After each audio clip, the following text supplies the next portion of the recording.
Two students take the same test. Same grade level, same test name, but one had access to up-to-date textbooks, smaller classes, and enrichment programs, while the other didn't. This is not coincidence.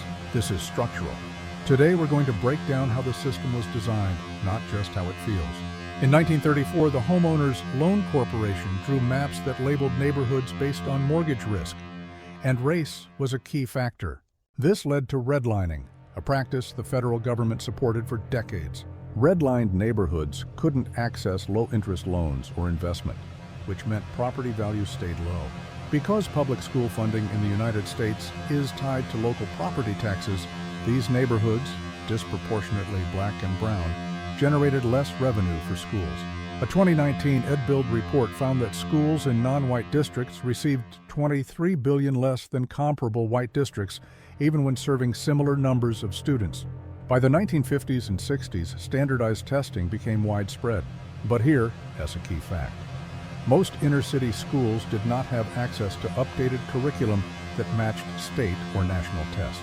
Tests like the Iowa Test of Basic Skills, first published in 1935 and widely used through the late 20th century, assumed students had been taught a comprehensive curriculum, vocabulary, literature, math fundamentals, the same across districts.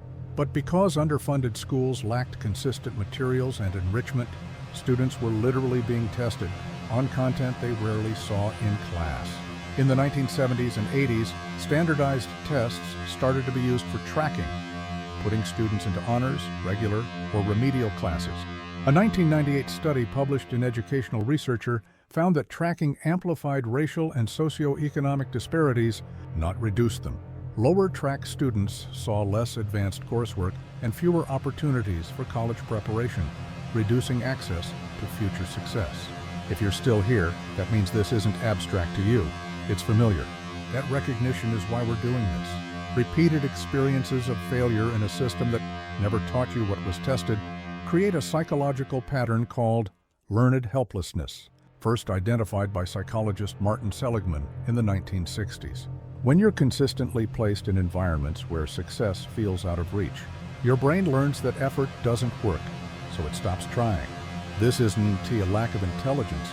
It is an adaptive response to repeated structural disadvantage. In 2020, the National Center for Education Statistics reported that students from low-income families were 4 times more likely to drop out of high school than their affluent peers.